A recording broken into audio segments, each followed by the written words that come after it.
Hi everyone, this is Tommy Lackey with Power Investing, and I want to welcome you to another weekly macro review where we take a select group of charts and RS rankings lists and take a look at the markets from a top-down perspective. So let's go ahead and get started with our triple play charts, and we'll start here with the daily, and then I'm going to pop up to the 65-minute or up to the weekly and down to the 65-minute on my trading view. But if we start here, we take a look at the daily, and we can see that we've come off the bottom after these small consolidations and at different paces. The SPY is the strongest and right up into the MA bands. QQQ got rejected a little harder and came back here to the 9 SMA. And then the IWM is barely holding on to that and still almost in its little consolidation like it was having at the bottom. All of them are still in RSI bear ranges, so we're watching that as well. And the CFG, the one that got the strongest again was the SPY, as it showed in the price chart as well. If we can hold these 9 SMAs and build on it this week, we could certainly get another potential leg up into some harder potential resistance here on the QQQ and the IWM. SPY would probably be more likely to move into the middle or top of this range. Now in the longer time frame, we can see here that again, the SPY and the QQQ are both still in RSI bull ranges, and the QQQ held where it needed to and turned up. Now the SPY the strongest still. CFG never went below zero, and it went right through the MA bands and came right back out. Now this is almost a modified morning star, not really because it didn't get back through halfway through this pattern. But it certainly shows some strength came into the week, even though there's still a battle going on. With IWM's a little different picture. CFG's just now down to zero and turning up. We got a bear range look here on the weekly RSI as well, and it's well below its MA band. So even if it does bounce, I think getting back over that 209, 210 is what's important and going to be a bit of a challenge. Now, if we drop down to the 65-minute and look at the shorter time frame that we pay attention to, we can see that even though we had the gap down in the middle of the week and then kind of came through, we are in a situation to where we still did not break these RSI bull ranges on any of them. All of them came down to 40 and then bounced from there, which is good. They held where they needed to, and we just need to keep them above the MA bands and build on this for a little bit. Now, if we move down to our world ETF RS rankings, we can see that the US is nowhere near the top. The SPY is towards the bottom, or towards the middle, bottom half, excuse me, and then the IWM and QQQ are right near the bottom. I'm not going to worry about going down there, but something to note here is we still have a lot of Latin America and a lot of these smaller areas that are leading from a relative strength standpoint. And then if we just go from the week, see who had the strongest week. Austria, which I've pulled out a couple of these charts I'll look at in just a second quickly. Greece, New Zealand. Portugal is a really thin ETF, but it was one of the ones that made the highest RS movers, or moved the most RS points, but only from 25 to 45 here.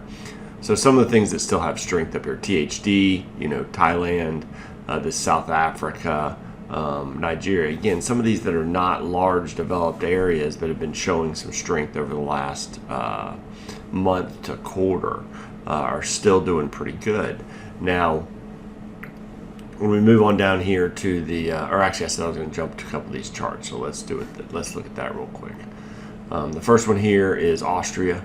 Again, one of those stronger players, and as you can see here, it's right up against the RSI bull range 60 level, and the weekly never really lost it with a nice consolidation, just moving across to the MA bands. Again, if you can get a solid breakout above these levels around 2660 area, might be worth looking at here. Another one was the GREK, Greece. Again, looks like it's on the weekly trying to come out of this flagging right below this big level up here. Kind of a cup and handle type of a look with the flag here on the outside. EWO, which was Austria, I already looked at that one. THD, Thailand. It's one that, again, it's kind of been a longer sideways movement, but as you can see, it's been building. It's had some nice volume spikes here and now moving out of this potential consolidation area. And then the final one, Portugal, like I said, very thin. It was one of the biggest RS movers, but I just think with the lack of volume here, this is not one I would really be focusing a whole lot on. But now we move down to the intermarket to kind of get an intermarket analysis. Like, we still have commodities leading the rankings pretty big here.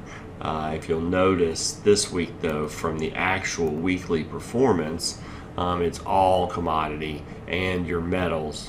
Copper has jumped back up here. Gold and silver still were positive, but not really doing great. But copper jumped back up from a industrial scenario, and a lot of that had to do with how bad the performance of the dollar was. We talked about that in last week's video on whether the dollar continued to strengthen or whether it pulled back, and whether it would give oil not only another boost but also get the metals back up if it did pull back, and that's exactly what we saw this week.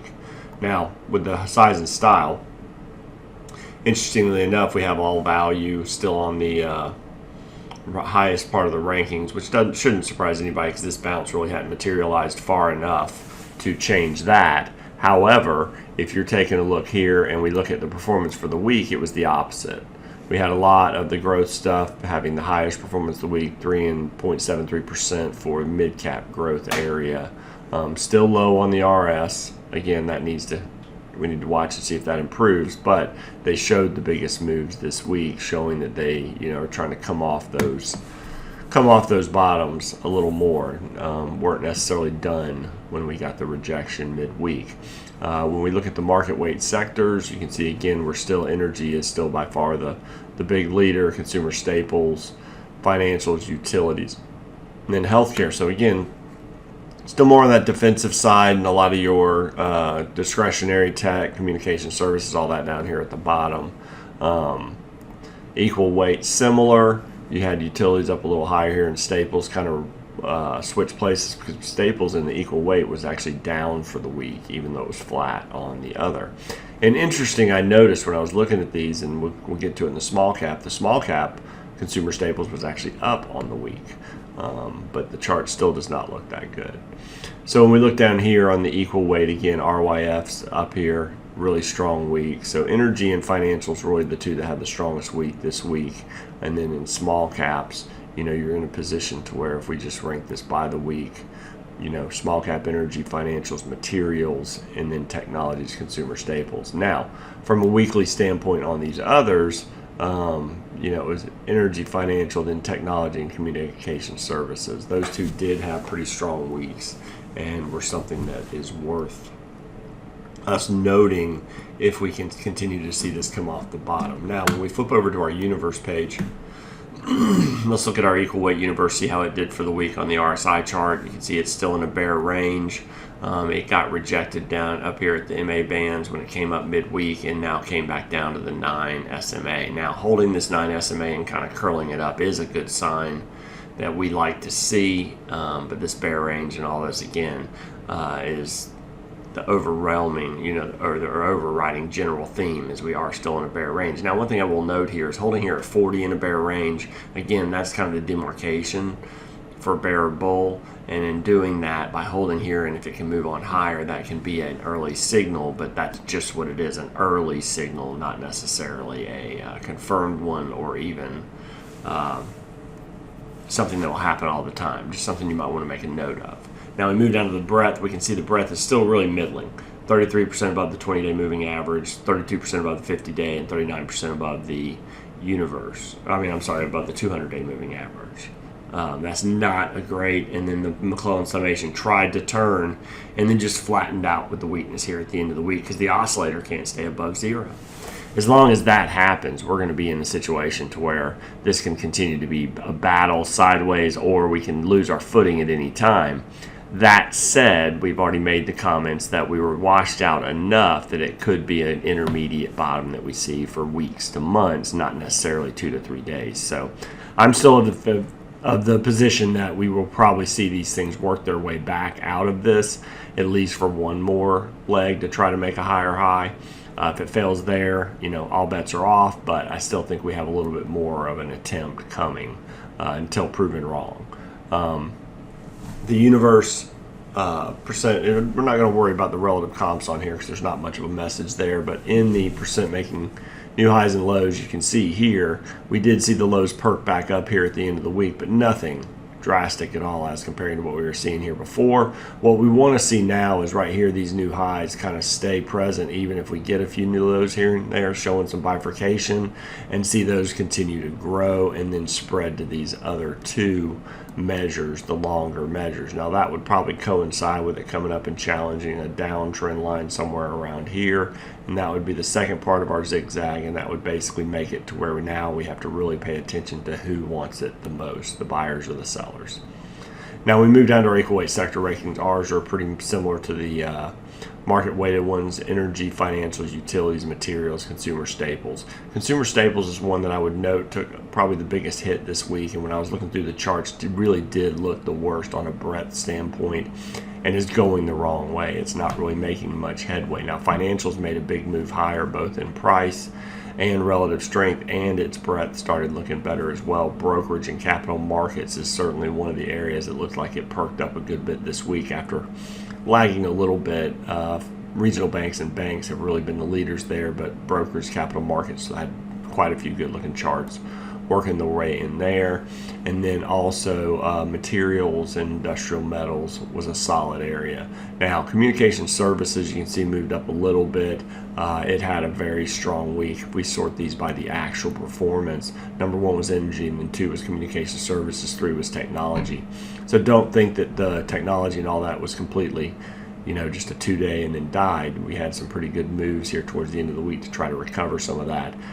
If we can get continuation on that, we could see a little bit more action there. So we moved down to the equal weight subsectors, and we still have energy on top. But when we look at the actual performers for the week, which I'm just going to do real quick: interactive media from communication services, oil and gas production, industrial metals, oil and gas consumables, semiconductors, oil and gas equipment service, brokerage and capital markets, and then we get into some consumer discretionary, hotel, leisure, and those. When we sort it by the RS movers, hotel, leisure, diversified consumer services, brokerage, capital markets, industrial metals, interactive media, and entertainment. So these are some sectors I might be focused on this week to take a look at how things are doing. They had real strong weeks last week, and they don't have real strong quarters, so these could continue to try to retrace some of this pullback. All right, I hope that helps. Hope everybody has a great week. I'll be coming out a little bit later with this sector video, and we'll dig a little deeper. All right, good luck out there.